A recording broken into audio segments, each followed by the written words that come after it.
Ils ont d'abord cru à une simple coulée de neige, mais c'est une énorme avalanche de 500 mètres de long qui descend dangereusement la piste jusqu'à ce télésiège. Je crois que ce télésiège, il va dégoûter. Le premier pylône est enseveli, les câbles emportés.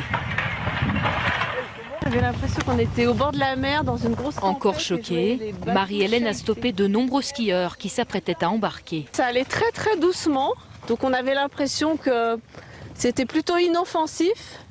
Mais par contre, quand c'est arrivé à proximité de moi et que j'ai vu plier les pylônes, chahuter les sièges, là oui, c'était impressionnant. Oui. Sur le télésiège, 41 vacanciers sains et saufs. Ils seront évacués en hélicoptère par les secouristes. Quant à la piste noire, elle était heureusement fermée à cause des risques de couler. Je pense qu'on a eu beaucoup de chance quand on voit les images et quand on voit l'état de l'appareil, effectivement. Une avalanche liée aux températures anormalement élevées pour la saison. Dans les stations depuis quelques jours, les coulées sont fréquentes, mais pour l'instant inoffensives. Là, vous voyez une belle plaque de reptation, on voit une belle ouverture. Demain matin, ça peut être tout en bas.